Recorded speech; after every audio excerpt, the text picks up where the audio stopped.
Inspiração, motivação, atitude, realização. Bora fazer acontecer? Bora fazer acontecer. Com Zepa. Olá, e estamos aqui para mais um Bora Fazer Acontecer. Esse bate-papo semanal aqui com o Zepa sobre inspiração, sobre atitude e principalmente sobre realização, né? Porque, como a gente sempre fala, você também tem sonhos, você tem projetos e a gente quer que você tire eles do papel. Então, toda semana eu trago aqui algum amigo, algum profissional, um esportista, um palestrante, um músico, advogado, enfim, pessoas que sabem fazer acontecer e que tenham dicas para te inspirar a ter atitude e tirar os seus projetos do papel. Hoje eu estou aqui com um grande amigo, também palestrante, nosso parceiro de palco, Jacques Greenberg, que é um fenômeno na parte de vendas. Ele é um especialista, é um vendedor. Ele é empresário, mas é um eterno vendedor. Jacques, obrigado por ter aceitado o convite. Eu que agradeço o convite, né, de estar aqui com vocês, com essa audiência maravilhosa, e bora fazer acontecer. Bora fazer acontecer. Jacques, você é autor de um livro, né? 84 perguntas que vendem. O processo de vender é saber perguntar? São algumas dúvidas, né, que surgem quando você fala do livro 84 perguntas que vendem. Primeiro, por que 84 perguntas? E segundo, se vender está baseado em fazer perguntas.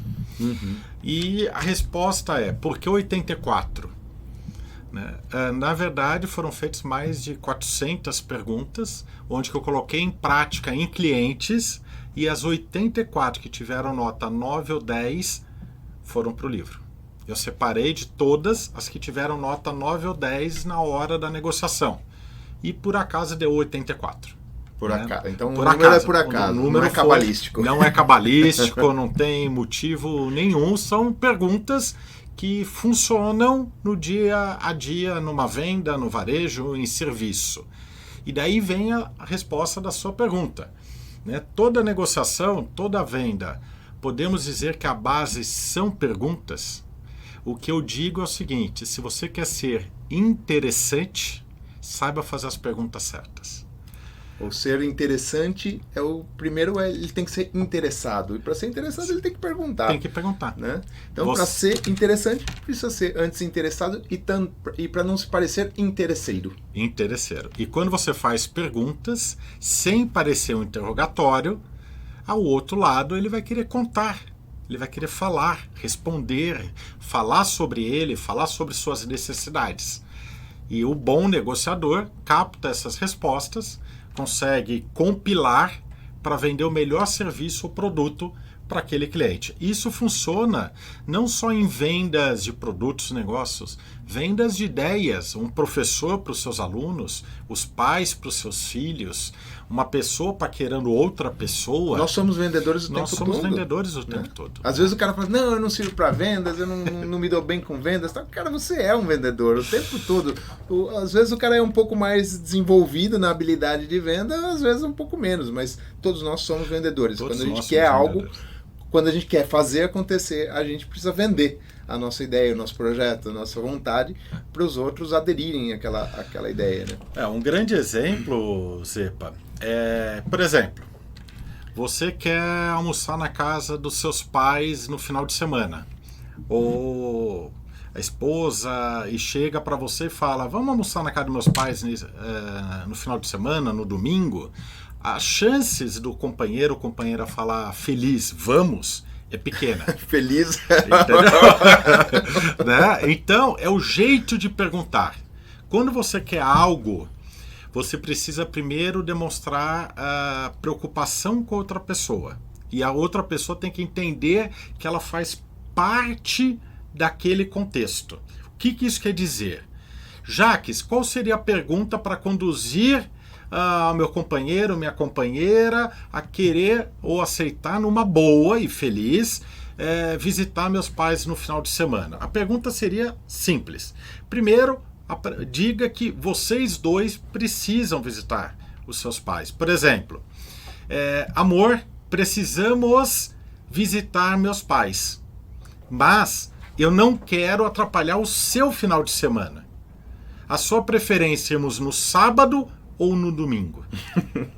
Você fecha o cara e fala assim, entendeu? Terror, não tem o... É uma pergunta fechada. Eu começo assim, precisamos, gatilho mental, precisamos visitar meus pais. Daí depois preocupação, mas eu não quero atrapalhar o seu final de semana. Por esse motivo, a sua preferência é irmos no sábado ou no domingo. Você joga a responsabilidade da decisão para outra pessoa. O processo de venda é um processo de condução, como você disse, né? Fazer acontecer, aliás, vendas é fazer acontecer. O processo de venda é fazer acontecer. E para fazer acontecer, você precisa fazer essa condução da forma mais suave possível. Eu costumo dizer que o vendedor é um arquiteto de pontes. Por quê?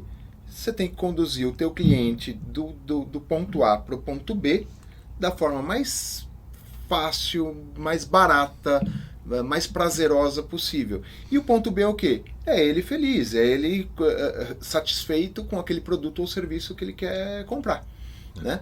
E não o contrário.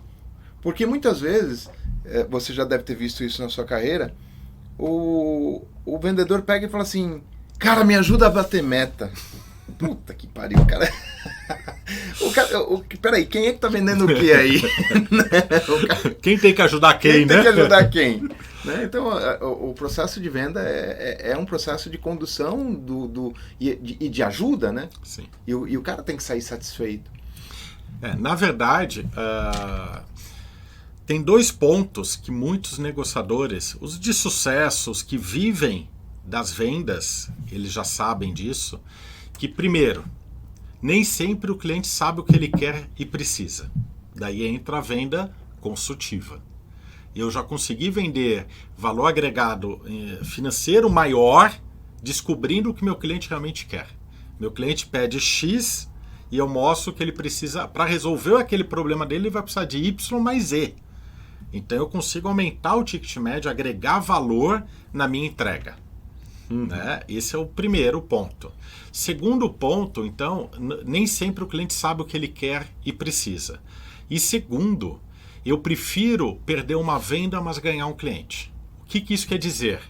Eu prefiro falar, Zepa, para resolver o seu problema hoje, eu não vou conseguir te atender. Eu prefiro não avançarmos na negociação, porque qualquer valor que você investir, eu não vou conseguir entregar o que você merece. Entendeu? Você valoriza o... Eu valorizo. E com isso, eu consigo o quê? Fazer com que o cliente gere confiança e fale, mas como que você pode me ajudar? O cliente começa a ele querer comprar. Você inverte o jogo. Daí não é mais questão de preço, desconto. Porque muitos falam o seguinte, mas o cliente só quer preço, quer coisa barata. Se preço fosse sinônimo de sucesso, loja de 99 não teria quebrado. Valia. Entendeu? Quantas lojas de 99 quebraram? Loja de 9,99? Hoje não existe mais. As pessoas elas não querem só preço. Elas querem algo que seja durável. As pessoas aprenderam que antes de sair comprando, elas têm que perguntar, realmente eu preciso disso? Sim, eu preciso disso agora ou pode ser para depois? Né? As pessoas elas aprenderam, até na pandemia, a ser menos consumista. Será? Na sua maior parte. Sim. E, tem várias pesquisas que comprovam, inclusive de shopping centers, que as vendas caíram e não quer dizer que aumentaram na venda online, necessariamente. Né? O Mercado Livre provou uma queda nas vendas online pós-pandemia. E as vendas em lojas físicas não aumentaram nessa proporção. Então as pessoas elas estão ou com mais dificuldade financeira ou aprendendo a consumir melhor. Tá? E daí você fala, Jacques, mas consumir melhor o que seria? É deixar de comprar? Não. Talvez comprar menos, mas comprar coisas melhores e mais importantes. Então não é mais a quantidade de coisas que eu compro, mas coisas que realmente eu vou usar, vou precisar e vai durar mais. Não, e é interessante essa questão, né, quando você fala que as perguntas são extremamente importantes, porque muitas vezes o cliente realmente não sabe o que ele quer. O cara chega para comprar um martelo, uma coisa, fala, tá, mas para que você quer um martelo? Eu quero, na verdade, pregar um prego na parede. Mas para que você quer pregar o prego na parede? É porque eu quero pendurar o quadro. Então, você não quer um martelo, você quer ter o quadro pendurado. Então, será que é com um martelo que você vai? Então, vamos tentar, né? Quer dizer, o processo de venda é o que eu falo, né? O arquiteto de pontos. É ajudar o cara a ter... De repente, o cara vende lá uma fita dupla face que cola tudo ali e ele consegue muito mais fácil com prego e martelo colar o quadro dele. E ajudou o cliente, quer dizer, resolveu o problema do cliente, fez ele ir do ponto A para o ponto B. Essa é a grande questão. E esse é o vendedor consultivo. Né? É o vendedor que ele entende as necessidades do cliente e vende a solução. É o que eu falo. Você vai no médico, você está com dor na barriga, o médico receita o remédio, você vai na farmácia. O remédio é caro e não tem genérico, não tem desconto. Você compra. Você compra porque vai resolver uma dor. E se resolver a dor, você sai feliz e não reclama que o remédio era caro. Então, se nós, vendedores, descobrimos a dor do cliente e vender o remédio, preço não é tudo. O problema é que nós temos tiradores de pedidos. Exatamente. E que daí quer trabalhar preço. Tem vendedor que fala que é vendedor, mas na verdade ele é tirador de pedido. O vendedor, o processo de venda, ele tem que entender que é uma experiência. Né? O cara sai de casa para ir comprar no mercado carvão e uma picanha ali pro churrasco dele. Ele sabe mais ou menos o valor do carvão, sabe mais ou menos o valor da picanha, ele sabe mais ou menos quanto ele vai gastar, sabe onde está, etc. O que vai fazer com que a venda se torne que se torne uma experiência é todo o contexto em volta. É o cafezinho que ele vai ganhar de cortesia ali, é o atendimento do açougueiro que já quer que corte fatiado ou não, que vai oferecer você está levando uma picanha, mas tem uma linguicinha aqui que está na promoção, tal, não sei o que lá, e já forma todo aquele envolvimento, depois ele passa no caixa, é bem atendido, tem o carinha sacolando. Isso vai fazer com que ele vai voltar ali. Né? Então é uma experiência, não. O produto é só o fio condutor ali, porque todo que está em volta é o que realmente vale. Hoje nós estamos dizem, né, que hoje o cliente está no momento de viver a experiência da compra. Né? Então você pega lojas como o Decathlon de esporte, você pode andar de skate, pode andar de bicicleta, pode jogar bola, pode jogar ping-pong, pode experimentar roupa dentro da loja. Você vivencia aquela experiência. Em Gramado, Rio Grande do Sul, tem a pizzaria Hector, que traz experiência muito parecida com a do Harry Potter. Né? Eles recriaram os personagens. R$300 em média por pessoa. Bom, tudo é caro, você deixa um rim em Gramado.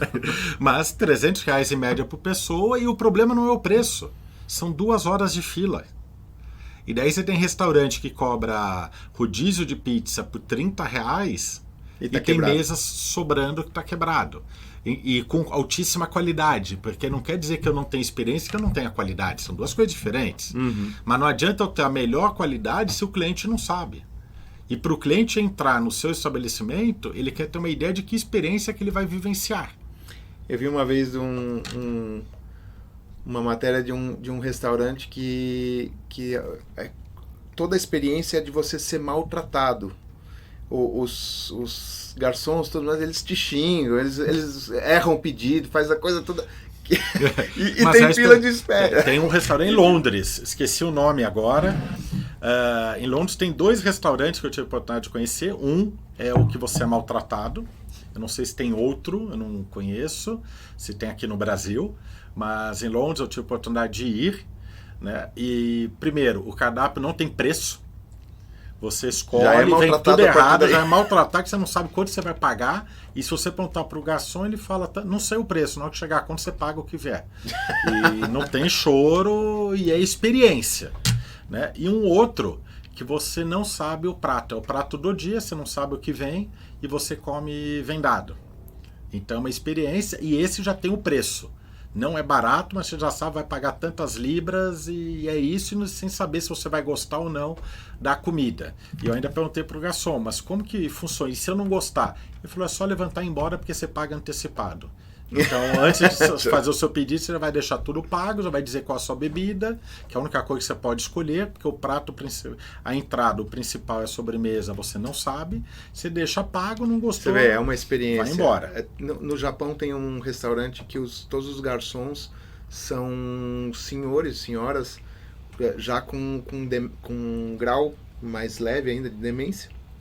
Então, eles fazem uma baita confusão na hora nos pedidos, na hora de entregar o prato e tal. E isso virou mídia e vende porque é uma experiência. É uma experiência. Experiência, as pessoas falam, mas o cara vai me maltratar, uma experiência ruim. Não é uma experiência ruim. É uma experiência. É isso, não tem experiência ruim. Experiência é uma experiência. Exatamente. Entendeu? E você sabe que você está pagando por aquilo, então já é proposital, é uma cena. Né? É como se você estivesse dentro de um filme, uma peça de teatro. É como você vai no Hector, tem show de mágica, tem isso, tem aquilo, você já imagina o que te espera. Mas são experiências diferentes. Não tem aquele jogo que você paga para entrar num quarto e quebrar tudo que está no quarto. Né? Joga a televisão no chão, prato, você pega tudo que tem, carro, pode quebrar o carro, e você paga para quebrar coisas.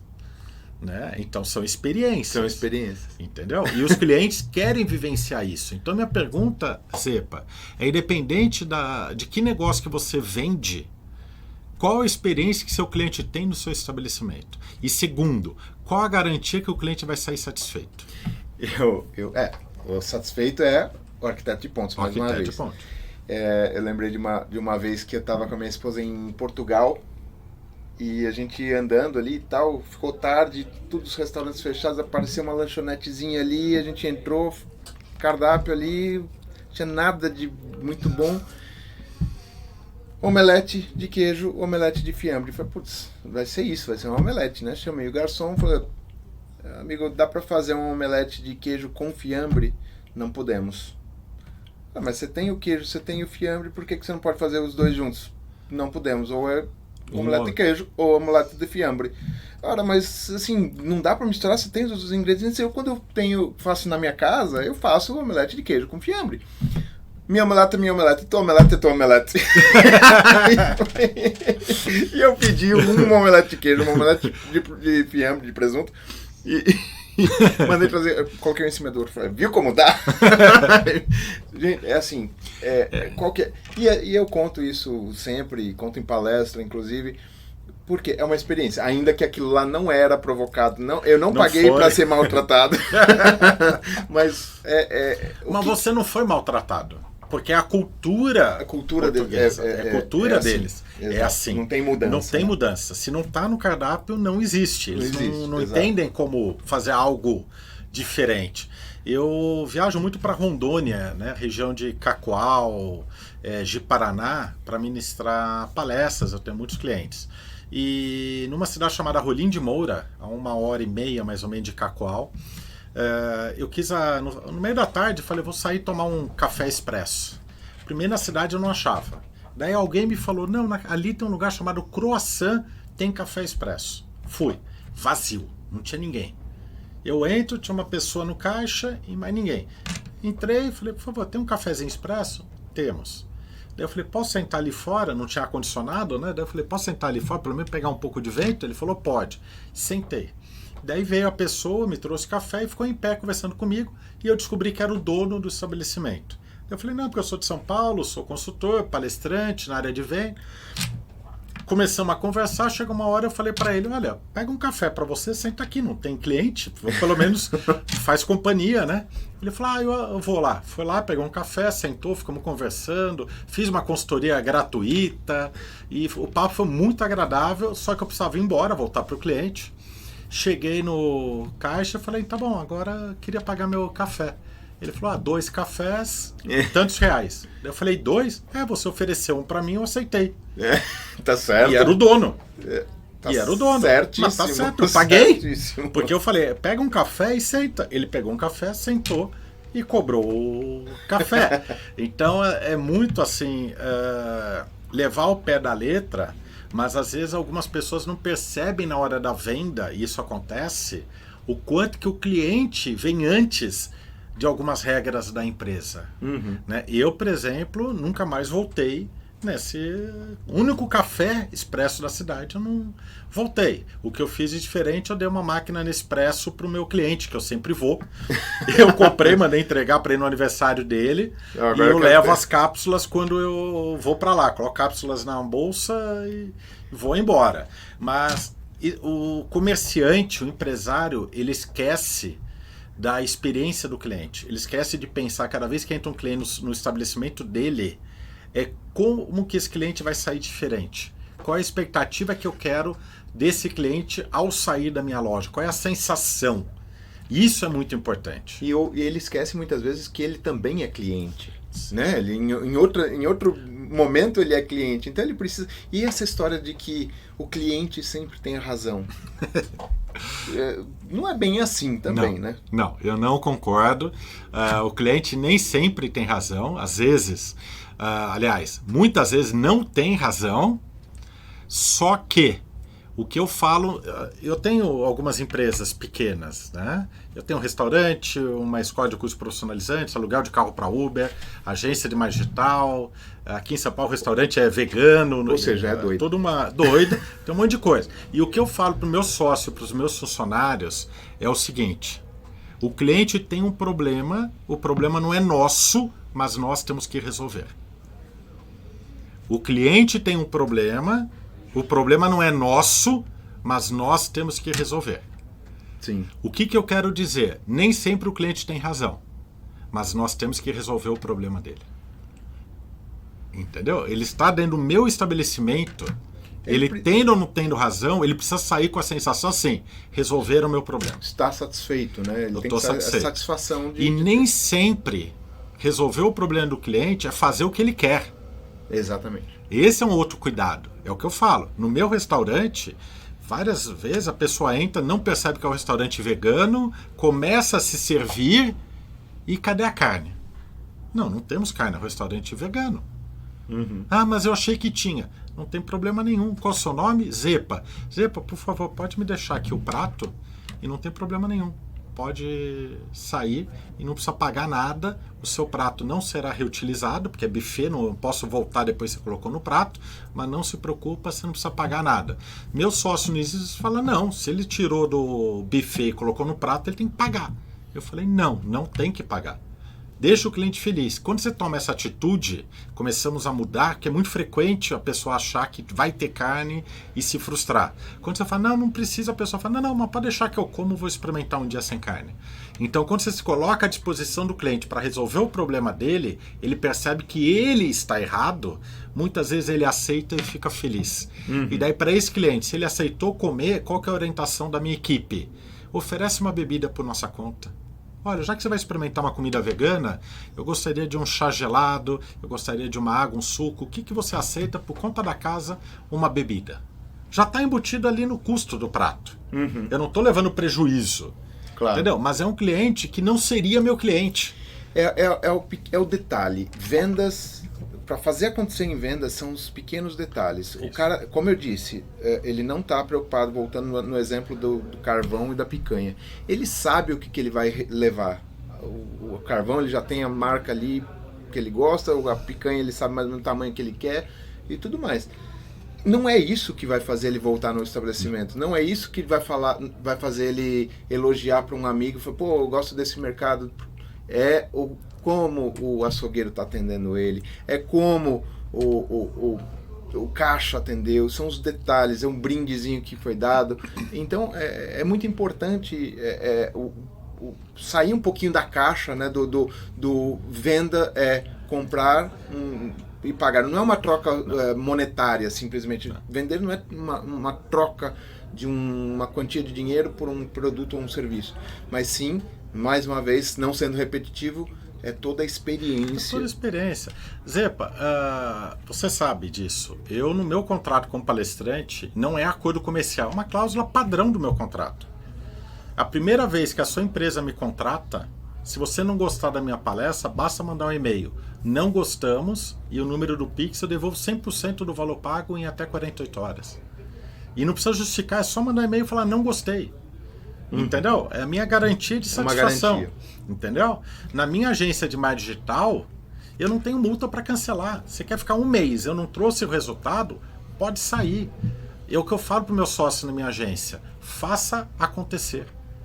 Não é, eu não vou manter um cliente por causa de uma multa contratual. Não. É obrigação nossa entregar mais do que ele espera. Mais do que ele espera, exatamente. Né? E a hora que as empresas e os vendedores perceberem isso, a gente muda o jogo das vendas e atendimento. Com toda certeza. Jacques, eu sempre coloco aqui numa parte do programa, até porque avançou aqui o tempo, a gente nem percebeu, uma frase que em algum momento eu escrevi, ou num livro, ou num texto, ou falei numa palestra. É uma frase minha, mas eu queria ver o que você acha dela, o que isso tem a ver com vendas. Para conseguir algo, eu separei esse daqui para você, né? Para conseguir algo, não basta usar as garras, é necessário usar também o cérebro e o coração. O que tem a ver com vendas isso? Agarrar o cliente pela... Não, tem tudo a ver, né? Quando você fala agarrar o cliente, usar as garras, você está falando, eu entendo que é chamar a atenção do cliente, não ser literal e agarrar e segurar o cliente na força. Eu acho que quando você fala use suas garras, você está querendo dizer o seguinte, desperte a atenção no cliente no que você está falando.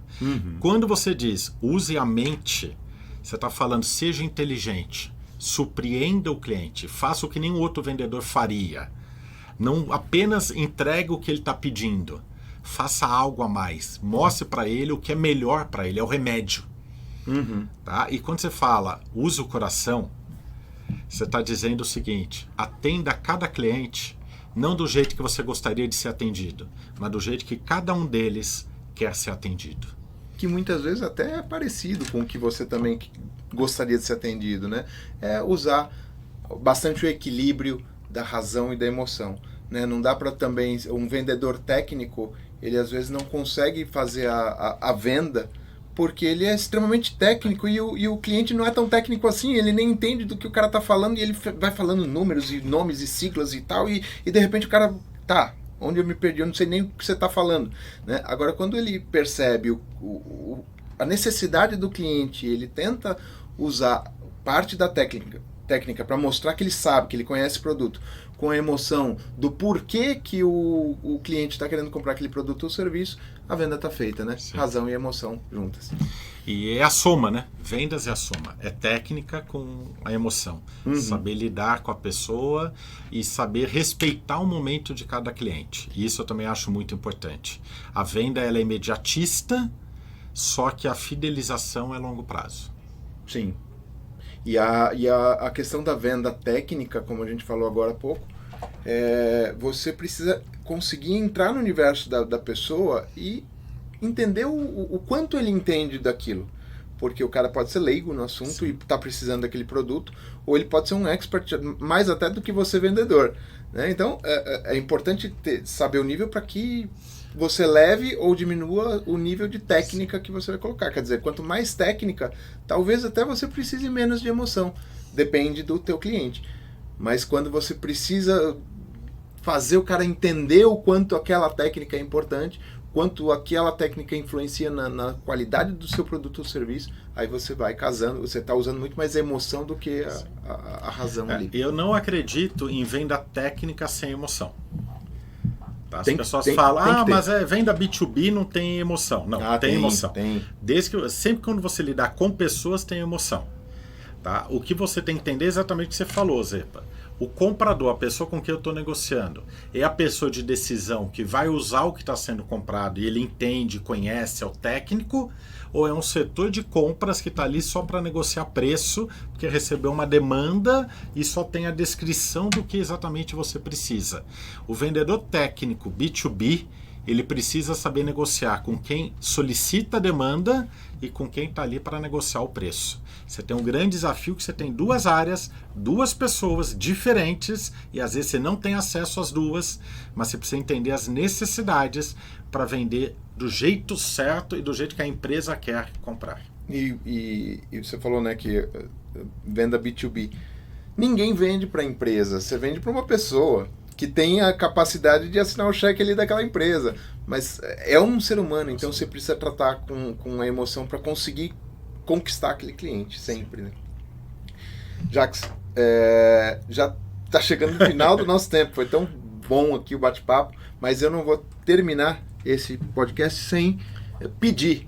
Isso é pedido, né? Sempre a gente faz um pedido aqui para os nossos ouvintes, uma dica, né? Alguma coisa que você use, alguma mania, alguma forma de você conduzir a sua agenda ou sua lista de atividades, alguma coisa que você organiza seu tempo, pode ser um aplicativo ou uma mania, uma forma de gerenciar as coisas, mas que você consegue fazer acontecer o seu dia a dia com esse tanto de coisa, tanta empresa que você tem, tanta palestra que você dá, enfim. Dá alguma dica aí pra gente. Vamos lá. Primeiro, uma das coisas que eu aprendi, que as pessoas falam, Jacques, como você gerencia 7 empresas, mesmo que sejam pequenas, né, e sem estar presente em cada uma delas? Eu aprendi a ligar o foda-se. Eu aprendi a falar, tá funcionando, não é do meu jeito, mas tá dando resultado, bola pra frente. Eu aprendi a confiar e ter pessoas trabalhando comigo que são ou igual ou melhores do que eu naquela empresa que eles atuam, né? Cada sócio meu, cada gerente naquela empresa, ele tem que ser melhor do que eu. Eu preciso entender de gestão, saber o que acontece, relatórios, reuniões, mas o mais importante, ligue o foda-se e faça o que você quer, o que você precisa fazer a cada dia. Eu acordo todos os dias sabendo qual é o meu objetivo naquele dia. E é para isso que eu acordo. Lavo o rosto, tomo banho, tomo café da manhã e me preparo. Até a roupa que eu vou usar no dia é de acordo com a programação, com aquilo que eu me comprometi para aquele dia. E eu não deixo que nenhuma interferência externa prejudique o que eu havia programado. Esse é o segredo para que você consiga finalizar seu dia com aquela sensação que o dia foi produtivo. E realmente, ele foi. Bora fazer acontecer, então. Bora fazer acontecer. Jacques, muito obrigado por ter aceitado esse convite. A gente está aí nessa jornada de palestras. Você com alguns anos luz na minha frente, mas eu te alcanço, tá? Eu te alcanço. Eu tenho certeza, já alcançou. Cara, muito obrigado mais uma vez. Sempre aprendo muito com você. A gente, às vezes, tá ali pode ser num evento, antes ali de uma palestra, pode ser numa mesa de bar, que é o melhor lugar para aprender as coisas, né? E aqui, nesse podcast, foi excelente, legal. Aprendi mais um monte. Gente, é isso aí, chegamos ao fim de mais um Bora Fazer Acontecer. Jacques, recado final, vai. Seja feliz, acredite no seu potencial e não deixe que ninguém diga que você não é capaz. E bora fazer acontecer, porque quem fica parado é poste. Beijo do Zepa. Valeu!